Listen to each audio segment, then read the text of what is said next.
So we are done with the first part of the exam, and we are officially moving on to the second part. We will revisit speaking and writing question types from time to time to go over more sample questions if things have been changed, and so on. For now, we will be discussing the reading section, which is probably the most downplayed part by many agencies. Their reasoning is simple. You have some speaking, writing, and listening question types all contributing to the reading score. Once again, it's more about the efficiency to teach rather than actual importance. I can't believe that I feel the need to say this, but the reading part still takes up the largest proportion of the reading score, so don't just skip it during revision. Let's look at what nightmares Pearson have prepared for us in the reading section. There are a total of 5 question types, and you will get somewhere between 15 to 20 questions. The first type will be reading and writing filling the blanks, which is a typical filling the blanks question with several blanks in a passage, with each blank giving you 4 options to choose from. This is a test on your knowledge of vocabulary and expressions, and sometimes you will have to differentiate among synonyms to decide which ones are better. It also emphasizes on the appropriateness and degree of complexity, which we will spend a lot of time discussing when we get to it. This will also be when we spend a lot of effort to learn how to dissect words and learn their meaning by examining their prefixes, suffixes, roots, and comparison with similar words. Oh, I have so much to talk about, but I'll have to reserve my excitement for later. The second question type will be a multiple choice, but not in the traditional way. As always, you will get a designated passage for each question. For this question type, you will have more than one correct option among them all, and they don't tell you exactly how many there are, but there will be 2 in the least, and sometimes even more.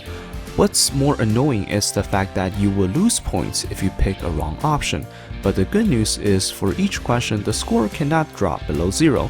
There are some tactics that we will talk about to increase your probability of getting things correct, and what you should consider doing when going after different scores.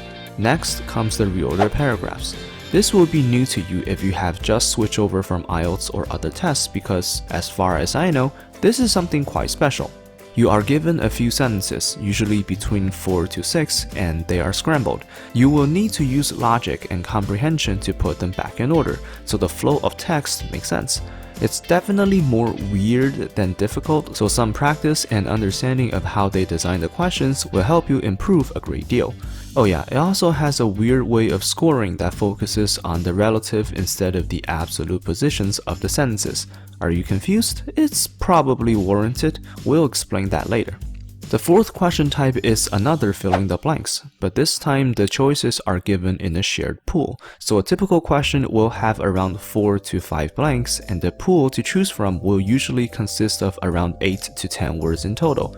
Since it's a filling the blanks question, it will also test your capabilities regarding vocabulary, but this question type has a huge emphasis on parts of speech, which is not tested in the first type of filling the blanks.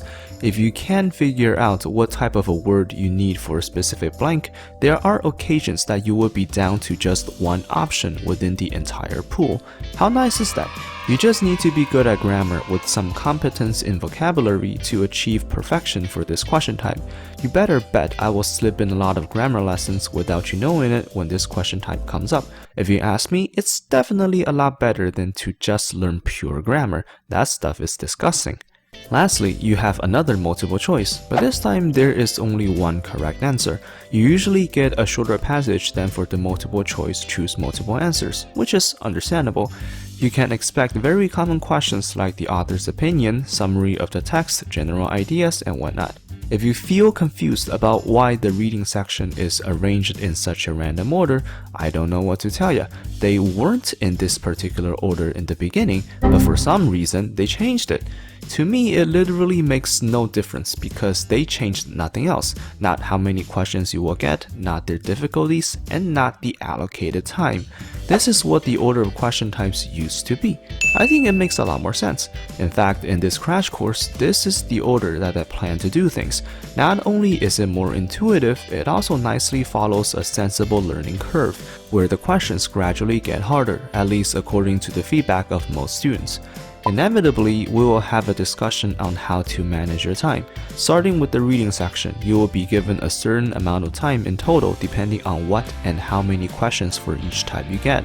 The time range fluctuates between 32 and 41 minutes, and why not just 30 and 40, you might ask? Are you really gonna question their decision to give you more time to do stuff? I wouldn't, even if I don't need that extra few minutes, but it's nice to know that you have some leeway. A quick calculation will give the result that on average, you will have about 2 minutes per each question. However, this shouldn't be how you actually spend your time. Here's why.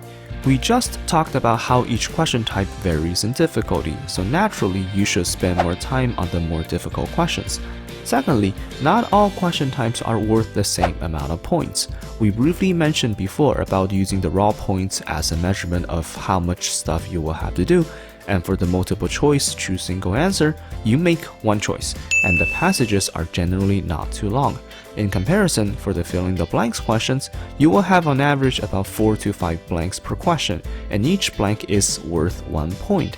It makes no logical sense for you to devote the same amount of time for these two questions. You definitely should allocate more time for the questions that are more difficult and are worth more points. Agencies and I agree on this, which, believe me, is an uncommon situation. However, what I don't agree with them is the fact that they pretty much just skip the multiple choice questions altogether when teaching. Their argument is simple. If you can do well with the speaking, writing, and listening questions that have reading scores, and you do well with the filling the blanks and reorder paragraphs, you can achieve a very good score, even if there is some truth to that. My message to the students going after any score would be the following. Don't give up on these questions easily. This is like how you should not ignore retail lecture for speaking when it is said to be worth only 6% of the score. They are not worth nothing, and most of you probably can't afford just dropping points haphazardly. When it comes to the reading questions, a major difficulty will be the sheer amount of words you have to read through when answering the questions. You will legit get 15 to 20 passages, each with hundreds of words. Also, whenever you are dealing with a ton of text, you are also likely to encounter a lot of difficult vocabulary. When we go through actual questions, I will refrain myself from turning everything into an opportunity to teach you vocabulary, not because it's a bad method or I don't enjoy doing so, but the main emphasis should be on the questions themselves. Chances are I will end up getting hyped up about the vocabulary and forget about what I just said, but it will probably benefit you guys quite a bit, so shut up. I will also focus more on how to simplify and understand the passages, assuming I don't know what the difficult words actually mean. This has a heavy tie to grammar and sentence structures, so we will do this a lot, just as I promised in the summarized written text videos. And just as always, we will have a huge emphasis on strategy as well. The fact that you cannot go back and change your answers makes it quite scary to press next during the test if you're not sure about your decisions.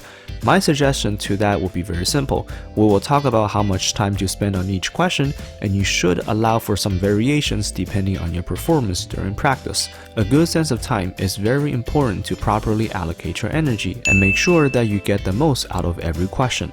Another challenge that arises with the sheer amount of questions is the fact that many students find it difficult to prepare for the wide range of topics during practice. This is something that students complain to me quite frequently, and I feel them. Those questions can be about anything, from STEM subjects to history, philosophy, sociology, and many more. However, oftentimes it's just a few words that are tripping you up, as I have demonstrated in some of the speaking and writing videos. It's more about relieving the psychological burden when encountering something new during the test than anything else. I will throw in a bit of extracurricular stuffs when I go through the questions, but I will not turn the episodes into full stretches of science classes. Hopefully. I do come from a STEM background and I'm very passionate about teaching, so I'll probably eat my words. Again, shut up. The videos themselves will be quite different as well. I will include more sample questions in the crash course videos and do more walkthroughs, precisely because of the diverse topics and strategies you can employ, and they pretty much differ every time going from one question to another. coverage is exactly what classes and agencies lack, so I will try to make it up in this series. That'll be all for now. A shorter video easing us into the upcoming learning of the reading questions. Hope you have found this helpful, and please like, subscribe, and share with your friends and peers. Next up, we'll be discussing the multiple choice choose and go answer, changing the actual order of the questions in the test like we talked about. Please don't hide in bunkers to quote-unquote inspect them twice a day, and I'll see you all next time.